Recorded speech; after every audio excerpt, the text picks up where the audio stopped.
here.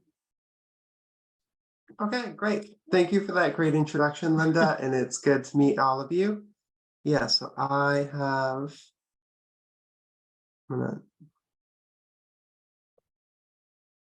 Nope. I've never. Okay, nope. That's the. Where'd it go? Okay, great.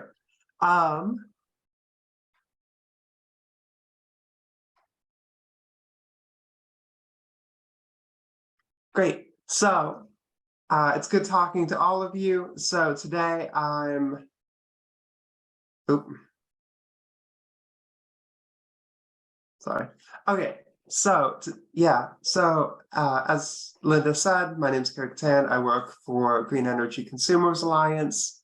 We're an environmentalist group that does a lot of different work in Rhode Island and Massachusetts, from helping people buy heat pumps to fighting for better building and renewable energy policy. So one of the big bills we're working on right now is an act relative to create a clean heat standard, which is sponsored by Representative Driscoll. If that name sounds familiar, the Green Future Act, which is a carbon pricing bill that actually Representative Driscoll also refiled this session. He was also the main sponsor for it, which is how I knew him and knew to ask him to sponsor this one. So it's great to be working with him again. He's a good dude and a great guy to have sponsoring the bill.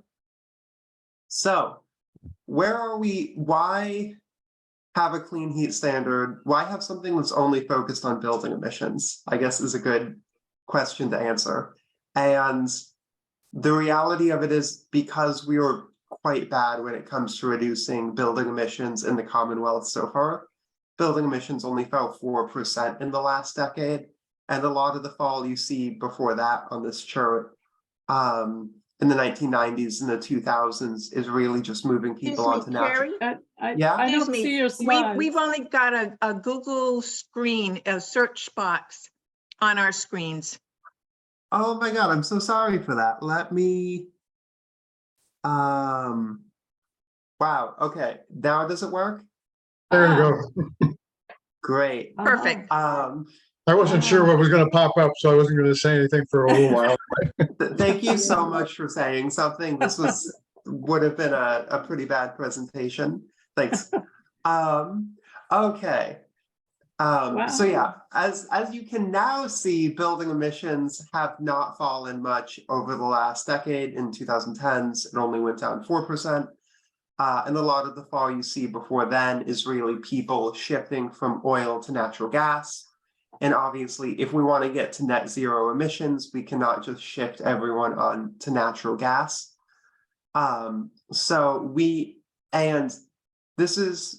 This lack of progress is really in spite of the fact that we spend a lot of money on building electrification and energy efficiency in Massachusetts. Mass Save is $1 billion program every year. In 2021, 1 in 7 energy efficiency dollars that was spent in the United States was spent in the state of Massachusetts. We're throwing a lot of resources at this problem, but it's not enough, and it's not in a way that's really reducing our emissions at the rate we're going to have to if we want to get building emissions down to zero by 2050, like the state has committed to. So, and as you can also see, building emissions come from a few different sources.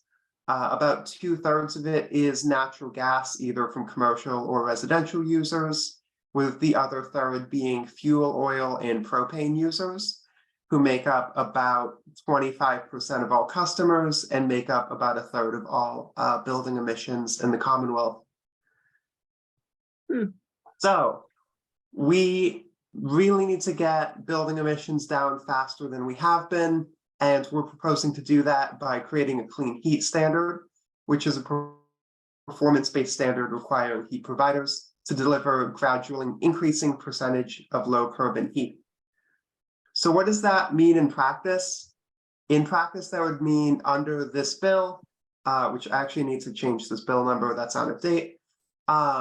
under this bill, projects that reduce building emissions earn clean heat credits based on the expected emission reductions from that project. So if you are a homeowner and you take out your oil heater and you replace it with an electric air source heat pump, and you tell the state, hey, I have done this thing, the state will be like, great, that probably avoided, let's say, 2 tons of carbon emissions.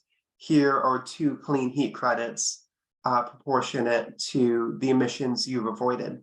Thank you for doing that. And these credits would have value because gas, propane, and oil heating fuel sellers would need to have and retire a certain number of clean heat credits every year based on their emissions and what is needed to hit the state's climate goals. So an oil seller could, if they sell 100,000 gallons of heating fuel oil every year, the state could be like, okay, you need to have 1,000 clean heat credits at the end of this year to give us in order to not have to pay a fee. And then that oil seller would then have a strong desire to get those 1,000 credits in order to stay in business and keep their prices down as much as possible. So obligated parties like oil sellers, propane sellers, gas utilities especially, would have multiple different options for getting these credits. They could help their customers reduce their building emissions. So, someone from an oil company could be coming to your house. And they could be like, hey, have you thought about getting some insulation? We can help you with that. Or they could buy clean heat credits from others. So if someone, that person who hypothetically switches to an air source heat pump could sell those clean heat credits to Eversource or an oil dealer in order to help fund their project and get some of their money back. Or obligated parties could just pay a non-compliance payment to an energy efficiency program, which doesn't necessarily have to be Mass Save, but it could just be any program that could then take the money and turn that into energy efficiency and electrification programs for low-income households. So an important part of this bill is the equity provisions. We want the bill actually mandates 40% of clean heat credits need to come from low and moderate income households, because we know with Mass Save, one big problem that program has is wealthy people are disproportionately likely to use it, which creates a very perverse situation where low-income towns will be paying more money into Mass Save than they're getting back, and we want to make sure that doesn't happen. This bill also allows DOER to go forward and front-load low and moderate income households to make sure they're receiving energy efficiency and electrification help first. And it sets up an equity advisory group to make sure that there's an ongoing discussion on how we can make this program help out those who need the most assistance. Carrie, I have a quick question. Yep. So who would be required to have these clean heat credits? Would it be just the people that sell either fuel oil or propane or natural gas, like Eversource? Would those be the entities, or would there be any others? Those would just be the entities. So anyone who's selling fossil fuel, heating fuel, basically, would be the entities. Although I think the bill, I forget whether the bill just specifically names fuel oil, propane, and natural gas, because in reality, those are the 3 options. Those are the sources. I think there's probably like 10 people still using coal, but they're kind of a rounding error at this point. Yeah. Okay, thank you. Yeah, no problem. So I know the system I kind of threw at you is a little bit wonky, and it seems kind of less straightforward than other options. So why are we supporting this? A big reason we're supporting this is because it shifts the cost of home electrification from ratepayers onto fossil fuels. Right now, 2/3 of Mass Save's funding comes from electricity bills. which is really weird when we think about the fact we want to use Mass Save to electrify people's homes. It's like, hey, buy this heat pump, and also we're going to make running that heat pump more expensive in order to subsidize you buying that heat pump. Mass Save definitely is not bad. It is great that it exists. The issue is we can't scale it up to decarbonize all of the buildings in the Commonwealth, because that would make electricity too expensive to make that practical. So a clean heat standard is a way of making sure that those who are really doing the things we want to most disincentivize, heating their homes with, oil and natural gas and propane, are the ones who are paying the cost to shift, and not the people doing the things we want them to do, like heating their homes with electricity. It also aligns the incentives of gas utilities and fuel sellers with the state's climate goals. Right now, there's no reason a fuel seller or a gas utility would help bring down their emissions. They just have no incentive to do so. And the state mandating a certain number of clean heat credits is a way to make it clear to Eversource and National Grid especially that, hey, we actually need to plan for a future where the state's climate goals matter to us, and we need to have a plan to follow them, because we don't have a choice. Right now they have a choice, and they're pretty much choosing to do nothing. And this will make them as a business have to do something. And then finally, it increases the financial incentive for building owners to electrify. It will make fossil fuels slightly more expensive because their sellers will have to be buying these clean heat credits, but it will also create an incentive system to electrify buildings, to make them more efficient, and really bring down the cost of doing those things. So clean heat standards are moving forward. In Vermont, it's expected to pass with a veto-proof majority, although they've kind of watered down their bill, so it could be a bit longer to see how long it could take a bit longer to see how Vermont plays out, just because of their state's internal politics. And in Colorado, it's in its early implementation phases. Although it only covers some natural gas utilities, that is a big source of emissions in the state. So we're excited to see how that works as it goes along. And then I forgot to make a slide for this because I'm honestly still working on the slideshow a bit. But another thing that this clean heat standard does that we think is really important is it doesn't allow for hydrogen or renewable natural gas to be included as clean fuels, which is something that National Grid and Eversource are really trying to push, because they make a lot of money from having the natural gas pipes underneath our homes all across the Commonwealth. They make a lot of money repairing those and building those, so they don't want them to go away. So they're really trying to push renewable natural gas and hydrogen as the clean energy future that doesn't require them to actually change their business models. And the problem with that is there isn't that much hydrogen and there isn't that much renewable natural gas to buy. And what can be bought is so egregiously expensive, it's never going to be put through the pipes at scale.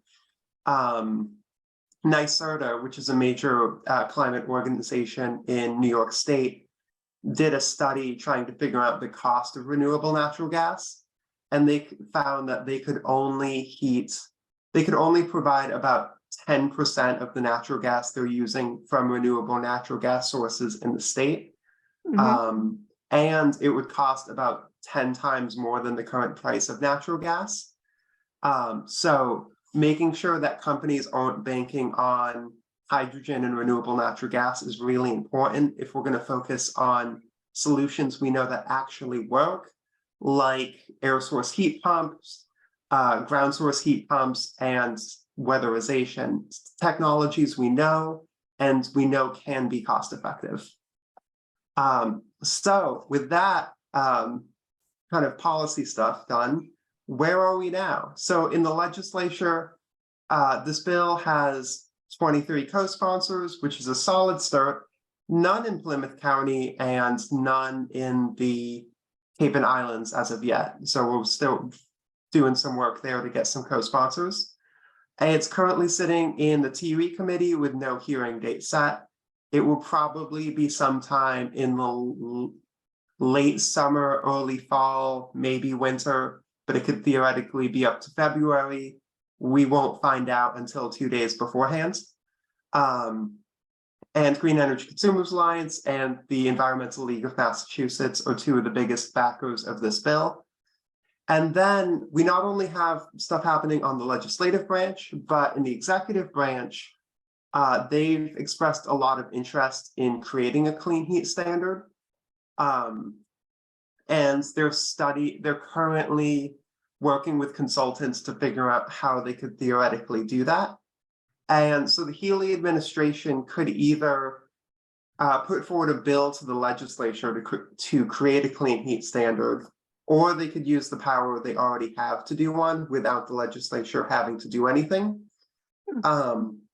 They've expressed interest in their ideas, and most recently, the Mass Department of Environmental Protections asked for comments on a potential clean heat standard on May 1st.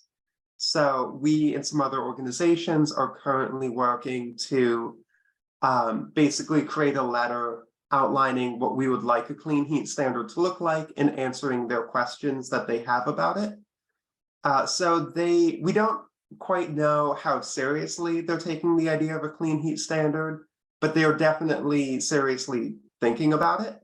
And we're hopeful that either we can get this bill through the legislature, or we can be pushing this bill through the legislature, and that's really gonna hopefully put some pep in the step of the executive branch, and they could see like, oh, hey, lawmakers like this too. People kind of like this bill. Let's go ahead and like actually fight for this thing. So we're in a pretty good position where we have two different ways we could theoretically get a clean heat standard. It's definitely still going to be a lot of work. I know all of you have been interested in carbon pricing for a while, so you know that just because you're right and you're very confident your idea is the way things should be, isn't exactly how things always end up. But I feel good at the moment, and talking to lawmakers has been going well. So yeah, that's kind of where we're at, and I would love to know if you guys have any questions. I have a question, Carrie. This is Millie. Actually, I have two questions. When you were talking about renewable natural gas, are we talking about like biomethane is that what that refers to? So basically, yes and no. Biomethane, renewable natural gas is basically a more processed form of biomethane, but an important thing to know is that the processing step of turning biomethane into renewable natural gas, which you can put through pipelines, releases a lot of CO2. So there's considerable environmental impacts just from creating renewable natural gas, which is why we and like a lot of environmentalist groups are like, biomethane's great, but you should probably just burn it at its source to generate electricity, because turning it into renewable natural gas is a pretty environmentally unfriendly endeavor. Okay. The other question I had refers to the first or second slide that you showed with the graphs, and electricity use had gone way, yes, that's the one. It was electricity consumption. Okay. And is that because people are being conservative, or is that because they have their own solar and it's not measured on this grid, or what accounts for that? No, I think it's just a badly mislabeled. It's a poorly labeled chart. This is emissions from electricity consumption. So it's the amount of emissions that come from generating electricity. Oh, right, of course. So, okay. yeah, what you're really seeing here is us shutting down a lot of our coal plants in quick succession, which has a lot of our emission reduction to date has just been that. Okay, thank you. So, Carrie, how would you compare this clean heat standard to the, what is it called, RPS, or whatever the electric utilities have to buy when they buy solar energy credits? For instance, we have solar panels and we make a certain amount of energy, and then I guess Eversource buys it from us. So would it be similar, or how could what do we compare it to? Yeah, actually, the comparison to the renewable energy portfolio is dead on. It's very much the same idea of we're going to have creating a system to incentivize what we want and making the companies doing the things we don't want them to do to actually pay for it. Yeah, the renewable energy portfolio of just making energy companies buy more and more renewable energy every year, in the same way this bill makes fossil fuel heat sellers help people decarbonize their homes more every single year, is exactly the same idea. We pretty much stole the idea from the renewable energy portfolio, if we're being honest. And we also kind of stole the bill from Vermont, if we're being more honest, or at least an earlier draft of the Vermont bill. But you know, good ideas are meant to be stolen. Oh, yes. It's hard to imagine a fuel oil company reducing the emissions of the products they sell. I mean, they could buy the clean credits to meet their goal, but what can those companies do if they want to diversify? Should they go into installing heat pumps, or what? It seems like they're sort of would go slowly out of business. Yeah, I mean, I think it would be great to see some of them team up with heat pump installers. I imagine, though, those that don't want to get into a new line of business could just realize that, yeah, the intention is to, get rid of oil heating as a way of heating homes in the state, because it's environmentally unfriendly. It produces a lot of CO2. It's not particularly good for human health, and it's also really, it's also quite expensive. So it's not good for those who'd have to depend on it.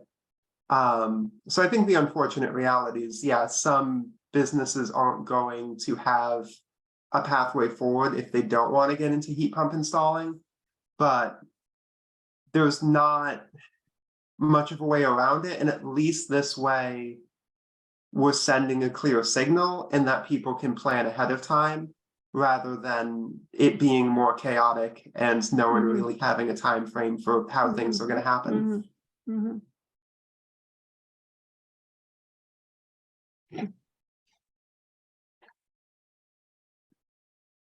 Yeah, does anyone else have any questions? I know there's one in the chat, but I didn't quite follow the context of. Judith, did you have a comment? I didn't see the whole. It looked like it got truncated. That was from me bumping something. Oh. Okay. So I'm glad to hear this conversation going on. The chart that you put up, Carrie, showing the transportation emissions have been basically constant, whereas buildings have gone down a little bit, and the way that we make electricity has definitely improved. Some of you know me, some don't. I've been working for a while on bringing solar personal rapid transit here to Massachusetts. And there's a state bill that now allows it to happen on state rights of way, which means that towns could vote to allow private enterprise to develop this within their community and figure out how to connect it so that we're all connected. If you can first just jot this down, look up, Google solar mobility song, song, YouTube, okay? it is a fun way in 3 minutes to be introduced to what in the world I'm talking about. In the meantime, if you could imagine having what's called a pod, you know, a car without wheels and an engine and a trunk and so forth, just the middle of it, hanging from wheels up on top of the pod that run through beams. And over those beams are solar panels. So this is a chance to use that space over streets to collect energy that then powers how we do our transportation.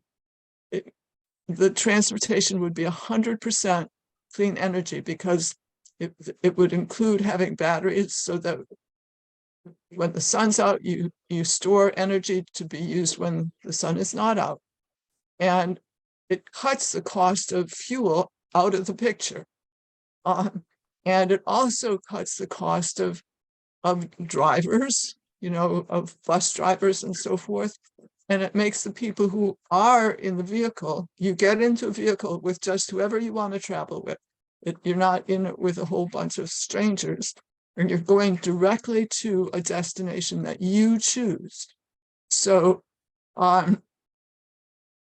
you know, that cost of how you figure out where you're going is also eliminated. And you end up with something that can actually make money at the same time that it costs less to ride it. So that there are some big investors, the people who are currently putting money into fossil fuels, for example, who are very interested in putting their money into this new form of transportation. And the law that we're working on would require 5% of that, of the revenue that's generated to go to the communities who own the rights of way that these travel through. So instead of having to think of how are we going to pay for this, we're going to think of how can we use this new money? What can that do to help us help people get air source heat pumps or whatever else we think it could be useful for? It could make a huge, fast difference. When cars came in, which are the last real significant cars and airplanes, when cars came in and airplanes, it took a while for people to catch on that this was something good. Once it did, in 10 years, it took over. No more horses, okay? And once this happens, the same kind of thing will happen. Once we get it going someplace where it's noticeable, people will, gee, how can we connect into this? And it will happen not just here, but around the world. I've just come back from Bogota, where I now have a grandson. Congratulations. And I'm talking with people in their transportation department. They've got, if you think we've got traffic, you don't even know. It's crazy traffic. And you could save so many lives. Right now, 43,000 people in the United States die from something that happens on a road. That's a huge number, and our not paying attention to it allows it to happen. So all of us are responsible for the 43,000 people dying every year. If we get upset about COVID, we ought to be paying attention to the fact that we're killing so many people every year on roads. So I'm hoping, you know, through Linda, I'm hoping to keep in touch with everyone here and see if I can talk with you individually so you can understand more about this and help connect your community to something. I assume that most people here are from the South Shore. So to get this happening. So Judith, I know that one of the companies that makes this solar personal rapid transit, they have a facility in Foxborough. Yes, there are two companies. One of them is centered out. Could I just ask first, is it possible to get a field trip there to get it Oh, to see great. how Yeah. it looks? I- I mean, I've we never might been there. organize something like that as an activity because it's hard to imagine it if you can't really see it. But, you know, if they started doing tours, then we could, you know, summer and, you know, better weather is coming. Absolutely. We could arrange an event there. And I'll find out what we can do. Thank you. yeah, I mean, it just seems because it's so different, you know, well, of course, it's like a ski lift in a way, or a funicular. Or Except that it something, can turn corners. except that it's, you know, more flexible, but Yeah. it just would be cool to actually see it. I think it really gives it Thank you. validity. And I think, you know, we saw from that one slide that Carrie had with showing electricity and buildings and transportation, it showed clearly where our, you know, issues are. And it sort of is amazing that Mass Save isn't a $1 billion a year program, and we haven't really brought down building emissions. Is that partly because of new construction, Carrie? Just because there's more buildings being built every year, or is that such a small percentage it's not real material? Yeah, I think it's partly there's especially in like the 2000s and 2010s, there definitely was enough new construction that it did probably have a noticeable keep things higher even as the average building got more efficient.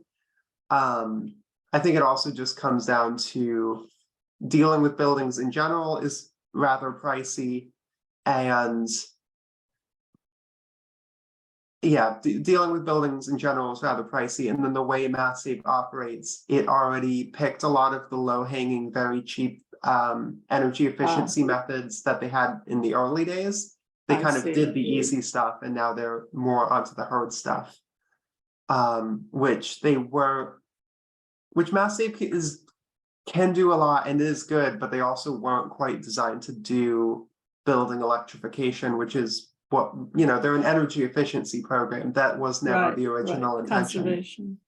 Yeah. So let me ask, how many people here have heat pumps in their houses? Not yet. Nicola, and we have one. Dick has his hand up. How and Millie, I see you have your hand up, so as soon as I finish, I'll get to your question. How would you describe the experience of retrofitting your house? Was it a lot of work, or was it a little work, or was it, you know, how did it go?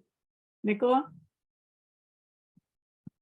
It was pretty easy. It wasn't cheap, but it wasn't difficult. No, right? No.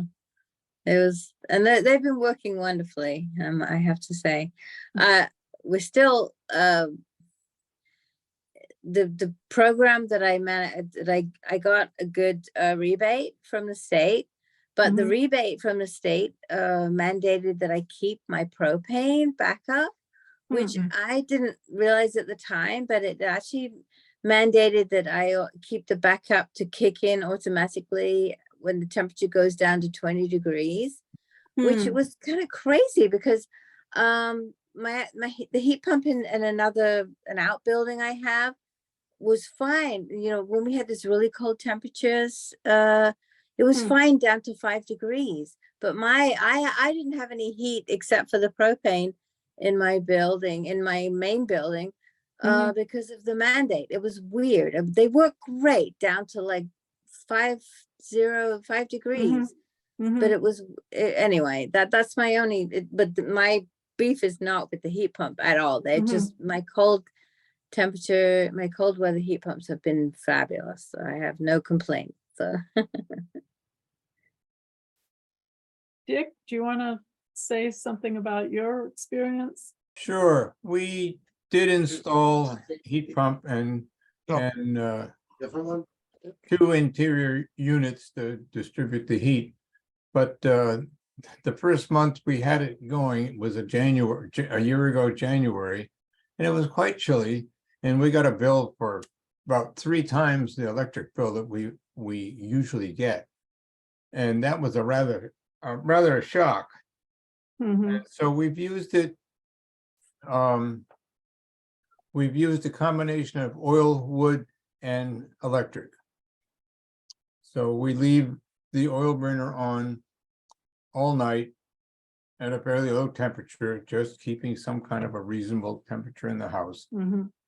We turn, and when the sun comes out, well, I designed our house to be solar heated.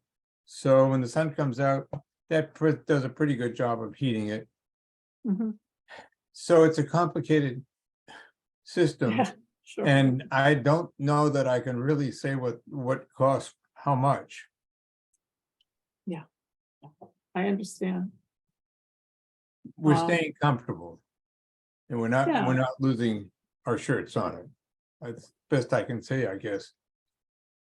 I mean, we installed 2 years ago, we installed the heat pump at our house, and we had an old air conditioning unit that sat out by the side of the house, and they came and they took that away and they put a heat pump where it had been, and so that does air conditioning and heat. And ours has a cutover. We set the cutover temperature at 30 degrees, which I was not very happy about, but we just really wanted not to be cold. My husband was nervous. We had it done like in January and it was very cold. So it might be that it could go lower. So our backup heat is gas. I'm not sure when I bought the system whether there were alternatives that would have gone down to 5 degrees. I mean, I didn't know much about it. And I was sort of relying on the vendor that had been recommended to me, and this is what he recommended. And then, kind of like, so I felt like I wasn't very informed. And, we have probably cut our gas usage by 60% compared to what it was. And we don't have good comparison data to, because we used to go away for the winter back before COVID. So our heating bills were always lower in the winter because we kept the thermostat so low. So I don't really have a good comparison. And we are paying noticeable electric bills now, but it works fine. So I'm just trying to say that it's not easy to retrofit an old building. I mean, some of the installations go smoothly, I guess, but it's tough. So Millie, yeah, something. Actually, the question is Jeff's. Jeff. Thank you. I have a basic question about the electric grid in Massachusetts. Trying to get a benchmark of how green that has become compared to 5 years ago. The reason I'm asking that is, people are doing heat pumps, they're charging their cars, etc. But if they're not using green electricity to do that, you're really only chasing the dog's tail. Do you follow me?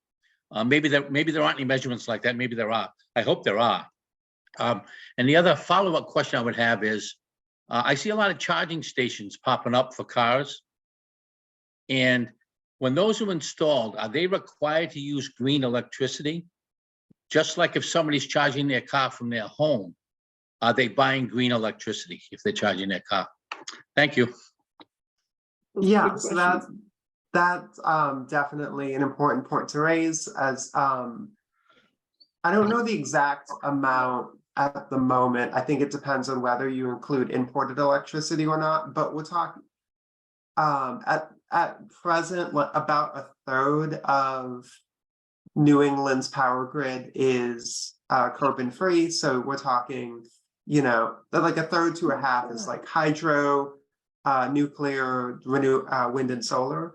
And the thing is that's actually really interesting is, even if our entire electric grid was only running on natural gas, it would still reduce emissions to burn that natural gas, turn it into electricity, and have people heat their homes with that electricity because of the efficiencies of various products.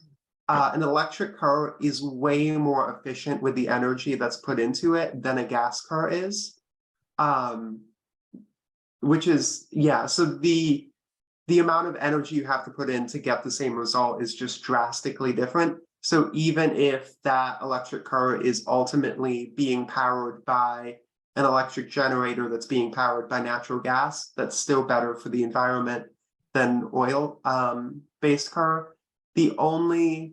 At present, the only state in the country where the electricity is so dirty that it doesn't make sense to use heat pumps or an electric vehicle because the power you're drawing from is so dirty is Wyoming. Everywhere else, you're basically set. I would have guessed Virginia. Yeah, interesting. Pat?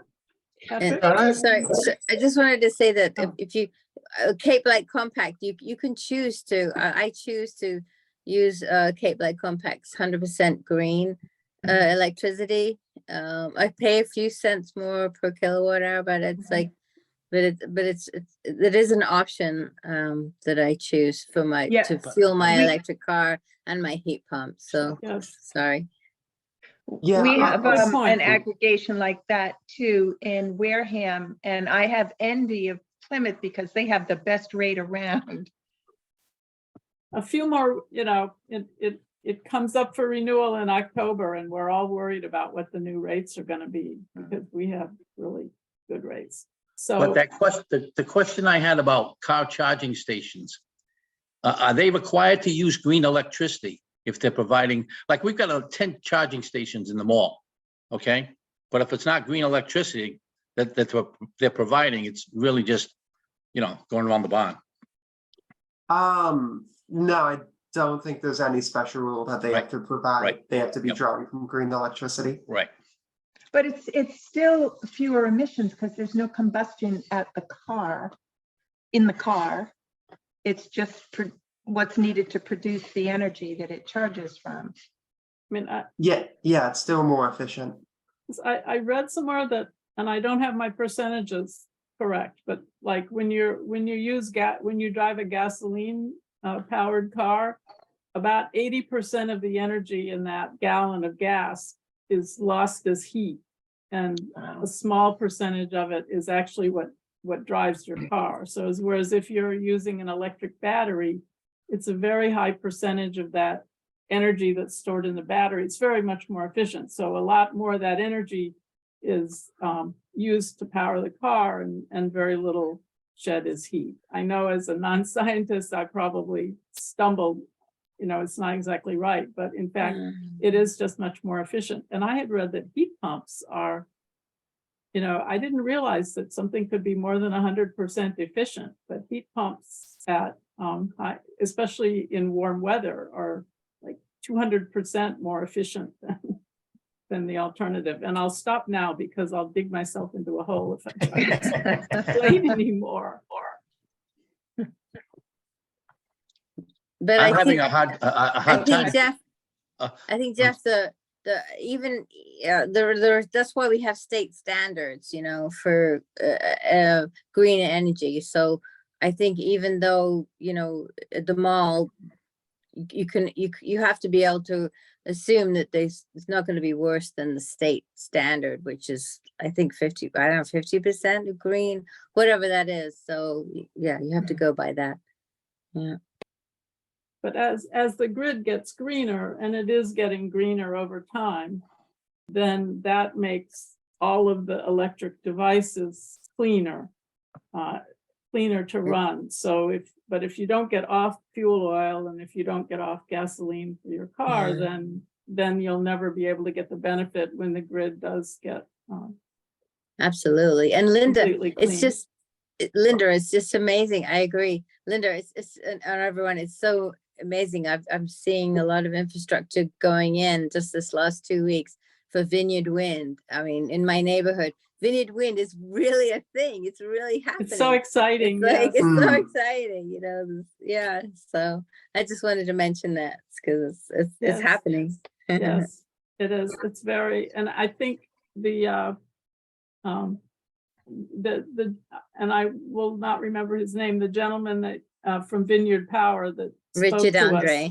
Richard Andre, yes. Yeah. He said the first wind farm is the hardest. And after that, there's all these others lined up to come after it. Yeah, And, he's worked so hard and he's done such a good job. Yes.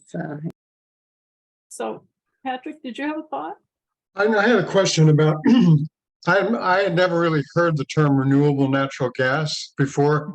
And I kind of understand what it is, but I'm wondering what the advantage is of having biomethane as opposed to natural gas coming out of the ground in terms of how much emissions they give off when it's combusted, when it's burnt. So the issue, so basically with the thing with biomethane is it kind of, in a lot of cases, it exists whether we want it to or not. Like organic things break down, they produce methane, Right. That's a greenhouse gas.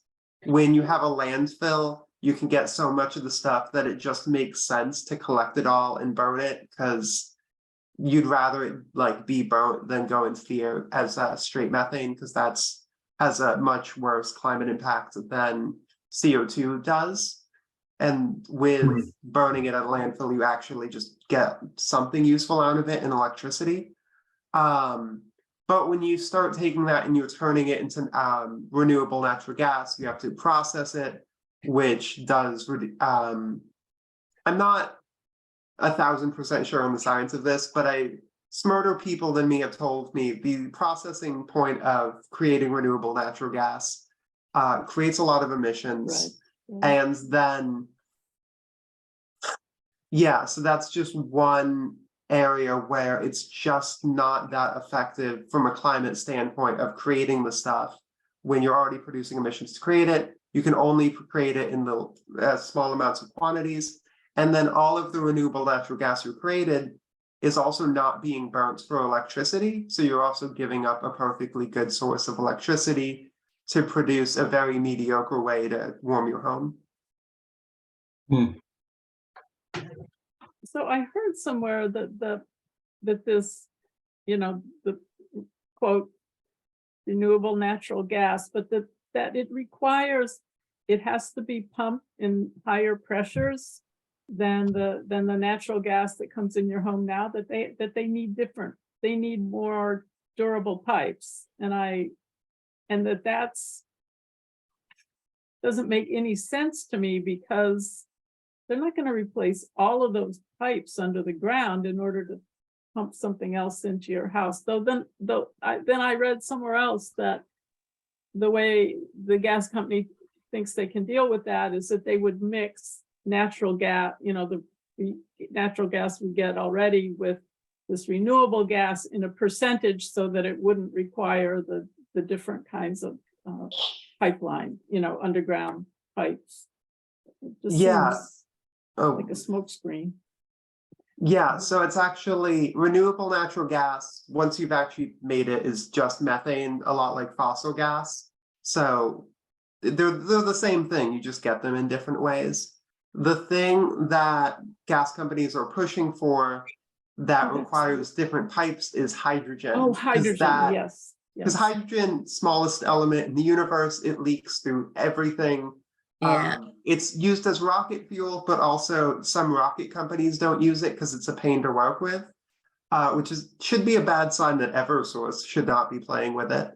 But yeah, one of the gas utilities like stories they're telling people in order to prevent more effective climate action is, we're going to have a lot of renewable natural gas and we're going to add in this hydrogen.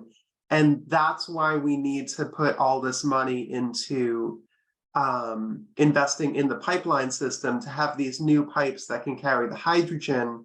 We're just going to ignore the fact that by state law, we have a guaranteed profit on these new pipes we're putting in. So we have an incentive to put in a lot of pipes. It's a very weird thing. And I don't think they're ever actually going to use hydrogen at scale. It's just kind of a story that they're telling people to make it seem like, oh, maybe we don't need to electrify everything, Right. It's a kind of desperate delaying tactic, if anything. Yeah. Yeah. Yeah. It's Yes, the also chemist here, frightening. hydrogen is really difficult to put in a pipeline. Yeah, And Yeah. when you think about all of the leaking gas pipes everywhere, it's frightening. Mm-hmm.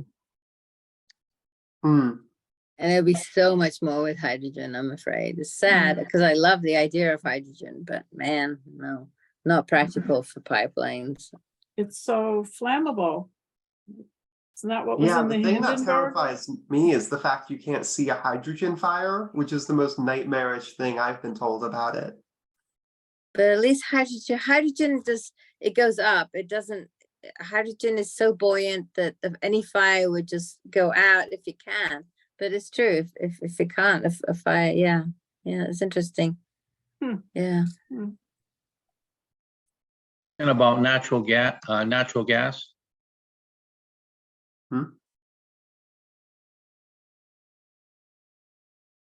Oh, I think you're muted. Natural gas. I read at one point that they were exploring making the natural gas distribution piping into one gigantic heat pump. The structure is there with the pipes, but maybe the pipes aren't built low enough in the ground or whatever, but it looks like there's potential there. Yeah, I actually know some people working a lot on that issue. The general idea is called network geothermal. And it's a really cool concept of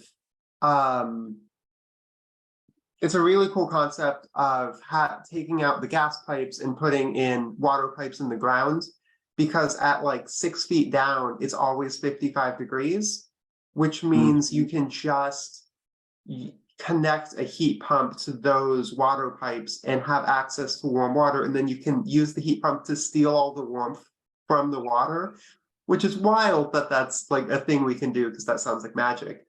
Yeah, and that would be a really efficient way to reduce emissions. And it would be a great way to reduce emissions. It would be also a really effective way of using electricity to heat a home, and the operating costs, in theory, can be super low. And right now there's 2 pilot programs in Massachusetts. I think the one in Lowell just actually dug its first hole today to start building them. So hopefully in the long run, we're going to be having those things, and that could be really good in the places that currently use natural gas. I think the issue that comes up with it now is it's not necessarily that new of a technology, but it's new to Massachusetts, so there's not much experience in installing it. And it requires the state to really get behind it, because it would also require shifting entire communities at once.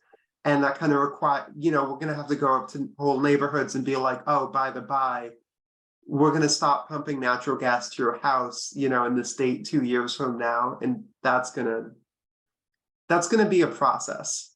People will have feelings about that, and that is definitely going to be something that will happen. And it's hopefully something that a clean heat standard can help encourage by making it clear to, Eversource and National Grid, like, oh, hey, we won't be able to sell fossil fuels in the future in a cost-effective way. Let's really double down on the network geothermal, so that way we get to continue existing as a corporation, and we get to continue selling people heat, but now we're doing so in a different way. So hopefully by changing incentives, we can really encourage stuff like network geothermal to take off, because it could, the potential for that technology is really exciting if we can figure out how to do it well and install it all across the state. I think it's Judith and Dick. Can I make a comment on the geothermal? I think 6 feet is a little optimistic. Woodwell Center and Woods Hole put in geothermal heating when they first built their new building. They had to go down 80 feet to get enough heat. The soil just isn't moist enough to hold a lot of heat shallow. You really have to get down into the water table before you really harvest a lot of heat out of it. Could that be because of the Cape geology there, that it's sand and gravel basically underneath? Because I've heard that that you can either go really deep with geothermal, or you can go about 4 or 5 feet and make it shallow with a wider, you need more room beside your house if you had it shallow. Well, I find it hard to believe you could collect enough in the middle of a cold winter. Mhm, mhm. Maybe we're not gonna have any more cold winters. Oh, We've had a few cold days. yeah. And I But the would heat think, pump technology has improved since then. When, Yeah. when were you saying, Dick? yeah, it has. But you just have to think of how much heat you can pull out of the ground.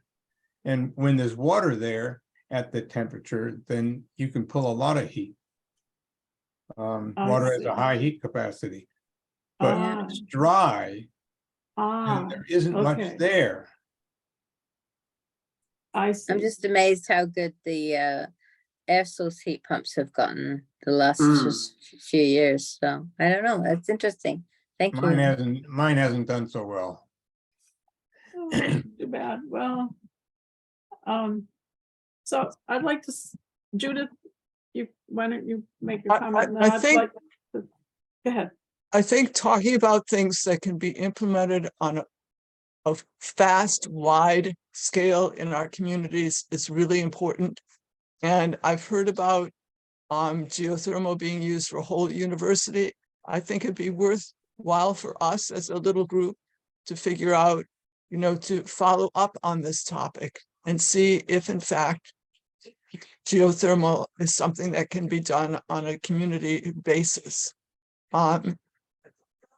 I'd love to see this group and others be working on a sort of system, a network of climate action that starts with first raising awareness, using all of the different ways of communicating, both social media and what's left of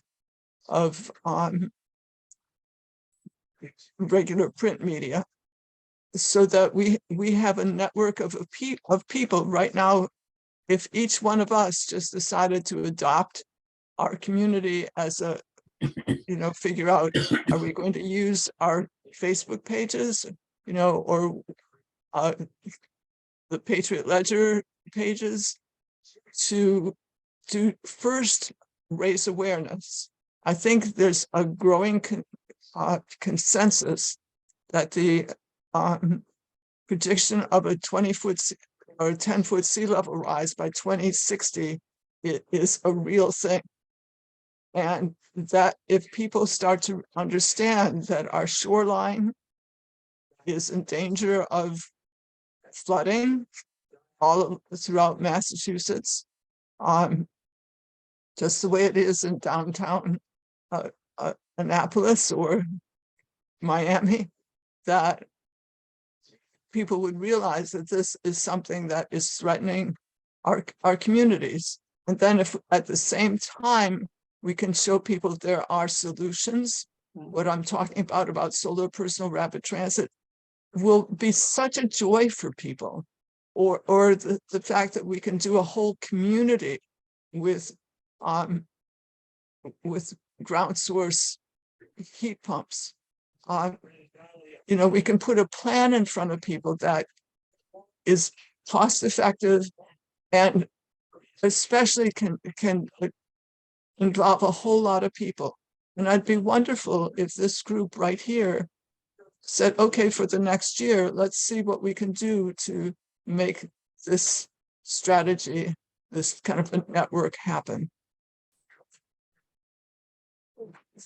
And I'm working on other places with the same thought, so it wouldn't just be this group. We're working in the town of Plymouth to make people aware of all these incentives. That's what I'm talking about. And in fact, we have a series of 3 programs at the Plymouth Library. We have May, June, and July, one evening a month. And we have Carrie's boss, Larry Crescent is going to come down to Plymouth and speak to us at the first event, which should bring in a lot of people because he's quite well known. He's in the newspaper all the time now. He's must be getting a little tired, but yeah, we're working on raising awareness, and we're working on trying to let people know what incentives are out there, because I saw not too long ago in the newspaper, it said that there had been a poll that about 50% of Americans have never heard of the Inflation Reduction Act. So I don't know whether I'm surprised or not surprised, but people just need to know that, you know, as I've heard in Larry Crescent's talk, you know, don't buy another gasoline powered vehicle, or if you wait until the EVs are available enough and the chargers are enough, or if you really can't get any more out of your existing gasoline car, buy a used gasoline car. But you eventually, don't start planning your transition to other, don't wait until your furnace fails in the winter and then you have to have a furnace, an emergency furnace, so your vendor will come and just put the same gas heater you had before. So you have to plan ahead to how you're going to get your house electrified. Linda, I'd like to talk with you after this meeting to see if you and I might be able to churn out one article a month, and I'm talking about, it could be a paragraph, not something big. So, and if Patrick, Millie, Dick, Nicola, and Carrie would each think about, how would you like to share that news? Do any of you follow any Facebook pages, or do you read things? How do you get your news? Can you turn that around to where you could spread it through that system? And if not, see if you can find, if you don't already have something like that, see if you might be able to find something that it wouldn't involve anything more than just passing a message on.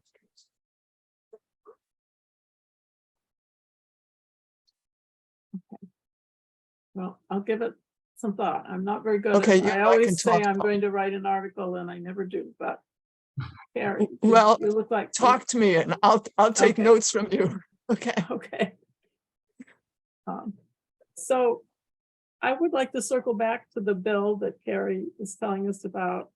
How can, if we think this has a chance of being successful, what can we do to help? I mean, it's a little harder to sell for me than the Green Future Act, because local municipalities love the Green Future Act because they were going to get tens of thousands of dollars back in money for green projects. But this is a little different. Yeah, it doesn't have that municipal aspect, which I did love working on the Green Future Act partly because of that. But it's still, I think what it does have is the real possibility to become law, and the real possibility to help a lot of people afford to switch to more cost-effective, cleaner ways of heating their homes, and especially making sure that low-income folks and moderate-income folks aren't left behind during this change. So it definitely does lessen the town level. I think it still can do a lot of great work to help people. And I think my big ask for all of you is if you could contact your state rep and your state senator and be like, hey, I heard about this bill. I really hope you look at it, because they do care what their constituents think. And it's always great if they're hearing stuff in support of this legislation that could really help me out as I'm trying to talk them into passing it.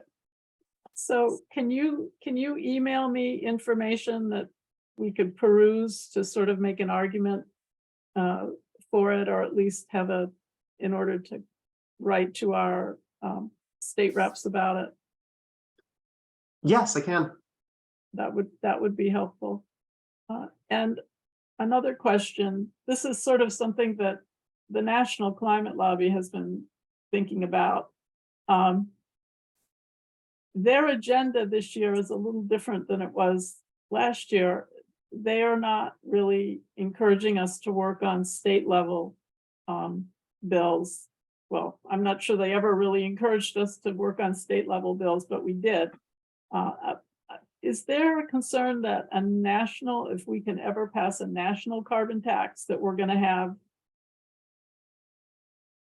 you know, things like the clean heat standard or, you know, RGGI, you know, some of the carbon taxes that are already in place in different states, you know, how are they going to play if we do something national? Is it going to be or is that maybe something that we shouldn't worry about so much? I think if we got to, I think we would probably be fine, just because if like we did have a majority in the House and Senate for creating a carbon tax, I'm going to go on a limb here and assume that would probably be a Democratic majority. And, you know, we have senators and representatives who would be smart enough to turn around and be like, oh, we need to make sure that the things we're already doing fit into this new national picture. Right, right.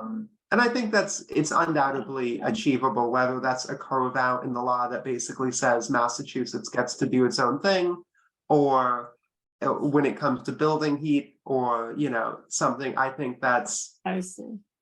yeah, because we're already working around other existing programs in this bill. So it is kind of like a rushing nesting doll of policies. Mhm. And we can always just add more layers. There's plenty of smart lawyers. They can figure it out. Well, that's what we pay them for.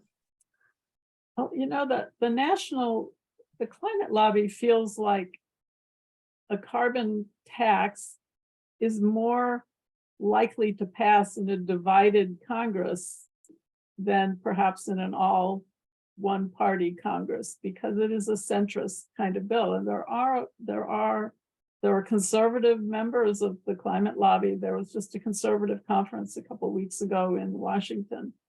And so there are Republicans that would support a carbon tax. Now, the devil is in the details, but so there's hope that you know, there might be some bipartisan support for it in this Congress. I know they can't even decide on the debt ceiling, but they're going to have to do that. That's, I think, a lot of that is political theater.